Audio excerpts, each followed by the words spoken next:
Nobody is above the law. In fact, the president, even though Drumpf wasn't elected, he's an unelected US traitor who is a squatter in the White House.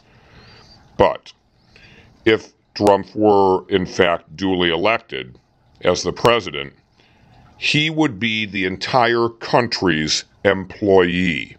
Not a boss, not a CEO, not running things. In other words, the lowest.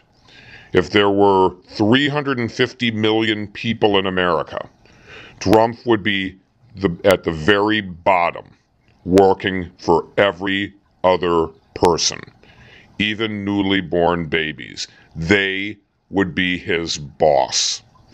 Nobody's above the law. Drumpf is going to find out what checks and balances are, how they are applied, how they work, and how they can affect people in positions of power, no matter how high up the ladder they are or think they are. And I have to give the FBI credit. That was so bad what happened originally, and it took guts for Director Comey to make the move that he made in light of the kind of opposition he had, where they're trying to protect her from criminal prosecution. You know that. As you know, our practice is not to confirm the existence of ongoing investigations, especially those investigations that involve classified matters. But in unusual circumstances, where it is in the public interest, it may be appropriate to do so, as Justice Department policies recognize. This is one of those circumstances.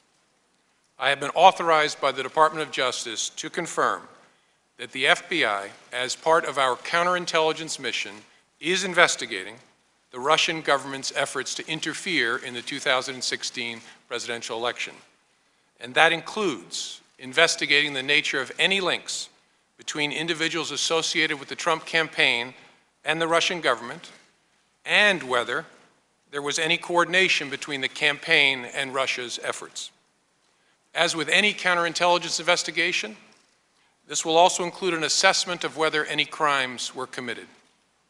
Because it is an open, ongoing investigation and is classified, I cannot say more about what we are doing and whose conduct we are examining.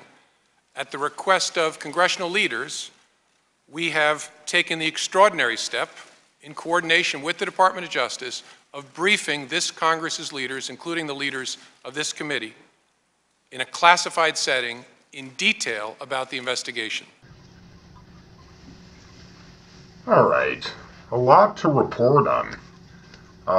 We had Attorney General Sally Yates testify to a Senate committee just a day and a half ago, and it was a bombshell, very revealing. She totally decimated and destroyed the lies, the tweets that were meant as intimidation of her, which may be a felony actually, that Donald Drumpf tried to intimidate her with before the Senate grilled her extensively, and she was unbelievable. At one point, it was phenomenal, where she actually tore Ted Cruz's tiny little balls off, rammed them up his ass, and then kicked them further up there so you could see them come out of his nostrils. Then he left and never came back because he literally got his ass handed to him. But with Attorney General Sally Yates just dropping these bombshells of fact and truth, and also James Clapper, dropping some enormous and weighty and disturbing bombs, letting us know about the ongoing, serious investigations into Drumpf, and dropping bombshells about Drumpf and its klan colluding with our enemy Putin and Russia to undermine our democracy and election.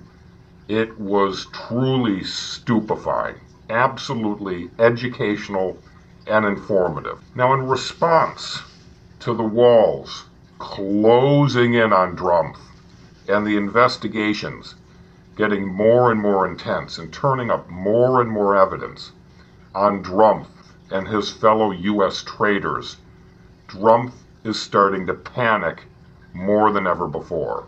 Hiring Flynn, even though he was told by Obama that he fired him and why he fired him, drumpf brought in that U.S. traitor, and then when that U.S. traitor was found out by the real news, and drumpf, even though he waited nearly 3 weeks, waiting and waiting after he was told by Sally Yates that Flynn was compromised by Russia and could be bribed, that was the moment where drumpf should have immediately fired Flynn. But he didn't. He waited and waited. And if it weren't for the real news, U.S. traitor Michael Flynn would still be in there as the National Security Director. Drumpf is definitely linked to Russia. He's borrowed a lot of money from them. They're paying a lot of his debts. He is a debt-based business person. He owes, and he owes everyone. And this Russian scandal is going to bring drumpf down finally and probably land him in prison where he belongs. So as the room gets smaller around drumpf and the fire of the investigations gets closer and closer, drumpf is panicking like never before. And in response to the internal panic, drumpf is terrified. And in response to all of that, drumpf went full retard. Drumpf went full retard, lost his mind, and fired James Comey, which will only draw more heat, more fire, and more attention, and make the investigators work even harder, digging even deeper, and making sure they preserve and share the intelligence, evidence, and information and documentation of drumpf and its clan's treasonous collusion with our enemy Putin and Russia to undermine our democracy and election. They are going to make sure that all the other wings of our very fine U.S. intelligence agencies, the 17 of them, get all of that information. Like a bad proctological examination, they're going to go up and inside him. And that is what's happening now. So as a result, drumpf goes full retard, coward that he is, sends some lackey to bring a letter, 3 poorly written letters, to Comey to let him know that he's been terminated. So in his great haste and his great retardation, drumpf has made another giant miscalculation. Unelected US Traitor drumpf said, "The news is fake," and if that's so, then why is that same news, the news that allowed the public to learn about U.S. traitor Mike Flynn, that led up to Flynn's real termination? If it was fake news, you wouldn't fire him. But he fired U.S. traitor Flynn because the news caught up with it. Drumpf was going to wait indefinitely. It had been 18 days since he was told by Attorney General Sally Yates that he was compromised. And what did Drumpf do? Absolutely nothing. Let the guy take a call with Russia and Putin. That's what he did. Keep him in the works. Keep him in the circle. A traitor working on behalf of what is now the White Trash House. And Drumpf constantly states that the Russia story is a witch hunt and it's fake news. If that's the case, why fire Comey while he's in the middle of an investigation, looking into Drumpf and Drumpf's clan for colluding with our enemy Russia and Putin in order to undermine our democracy and election? Drumpf's kids, these little parasites, Earwig and Drumpf Jr., have spoken repeatedly about their ties to Russia, which drumpf itself responds to questions about by saying he has no connection. People have to investigate and dig to find what is there. And that's what the FBI is doing. And when they got close, drumpf panicked and went full retard, firing Comey, the one leading the investigation, into drumpf. And that's where we're at now. And there's more. Drumpf knows perfectly well he's guilty of treason. So he went full retard in response to his internal panic. Rather than being stalwart, smart, confident, and trying to redirect things from suspicion, drumpf has created calamity once again, and a scandal once again connected intimately to Russia and drumpf's connection and collusion with Russia against United States interests. Drumpf is too stupid to get that his actions have consequences. And there's still more. Why is Sessions, a confirmed perjurer who lied to Congress and the American people about his own collusion with and communication with Russia during our election campaigning, during that cycle, as a surrogate for this idiot drumpf, an unelected U.S. traitor?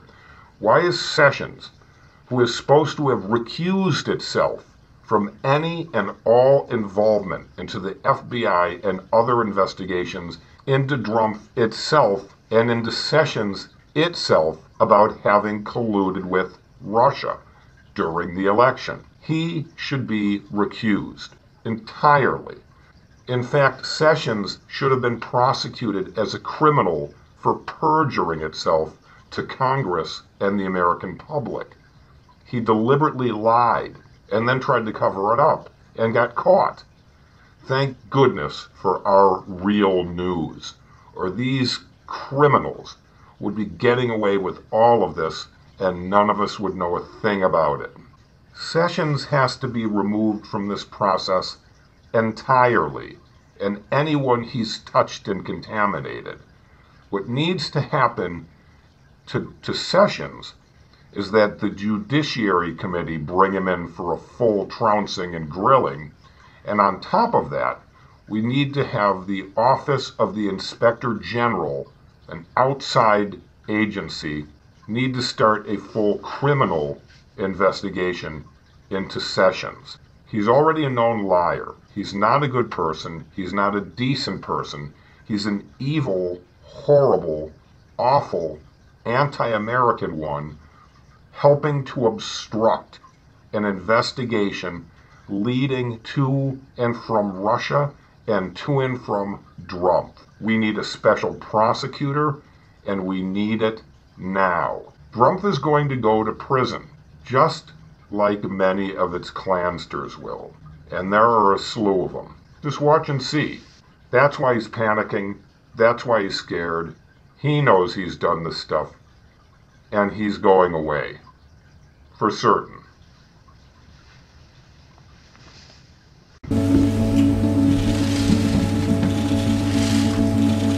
I'm just trying to get a straight answer. Like, did you meet Sergei Kislyak in Cleveland? Did you talk to him? I'm not going to deny that I talked with them. I did not have communications with the Russians. We begin with breaking news out of Washington. Attorney General Jeff Sessions facing calls to resign over 2 pre-election meetings with the Russian ambassador to the U.S. Never a dull moment. Sessions had told lawmakers that he had not communicated with the Russians. Well, it turns out he had. I actually have communicated with Assange. I believe the next tranche of his documents pertain to the Clinton Foundation. Overnight news out of the nation's capital. After just a few weeks on the job, President Trump's national security advisor, Michael Flynn, handing in his resignation. It follows allegations that Flynn misled the administration about his discussions with the Russian ambassador. Breaking news, CNN learning tonight that Jared Kushner's testimony on his dealings with Russian officials will be private. Breaking news, and new this morning, the Associated Press is reporting that President Trump's former campaign chairman, Paul Manafort, secretly worked for a Russian billionaire to advance the interests of Russian President Vladimir Putin a decade ago and proposed an ambitious political strategy to undermine anti-Russian opposition across former Soviet republics. This report would appear to contradict assertions by the Trump administration and Manafort himself that he never worked for Russian interests. Just moments ago, I spoke to Press Secretary Sean Spicer, who told me the White House doesn't have any comment on this right now. I'm here with J.D. Gordon, who served as the Director of National Security for the Policy Office under President Donald Trump's campaign. J.D., thanks so much for joining us today. I want to talk a little bit about the news of the day. Obviously, a lot of conversations here in Washington about communications that occurred between the Russian ambassador and advisors to President Donald Trump during his campaign for president. You spoke with the Russian ambassador at the Republican National Convention. Can you characterize this conversation for me? What did you guys talk about? How did this unfold? Well, yes, I talked to Ambassador Kislyak there in Cleveland. Donald Trump is gushing again over Vladimir Putin. Well, let me say, hearing that story today was the first I heard of it. That was not actually the question you were asked.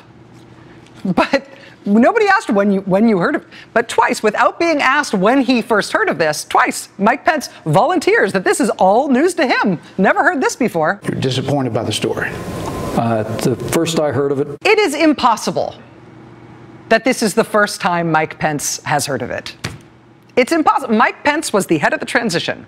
While all of those news stories about Mike Flynn being on the Turkish government's payroll were breaking, he was the head of the transition when Mike Flynn was being vetted for the National Security Advisor job. He was the head of the transition when Congress formally notified the head of the transition that Mike Flynn appears to be on a foreign government's payroll. He was the head of the transition when Mike Flynn's personal lawyers came and told the head of the transition that Mike Flynn maybe needed to register as a foreign agent. And now Mike Pence's explanation for this whole story, inexplicably, is he's never heard any of this. Let me say, hearing that story today was the first I heard of it.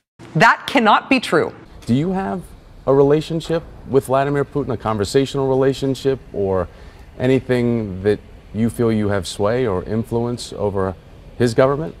I do have a relationship. I have never heard about any projects in Russia, but it's a big market. Maybe it should be interesting for such a businessman. It is. I've been there many times, and I've spent quite a bit of time in Moscow looking at deals. And what would you do in Russia? What kind of project? It depends. I mean, the things that I've looked at thus far, I've looked at everything from resort to hotel.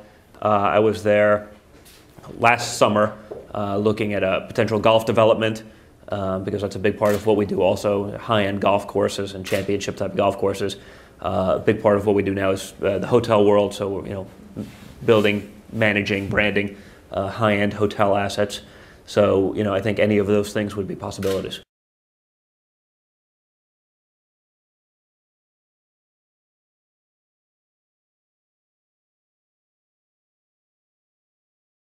I want to respectfully disagree with my dear friend Joaquin Castro, next to whom I sit on the Intelligence Committee. He said he would not be surprised if people ended up going to jail.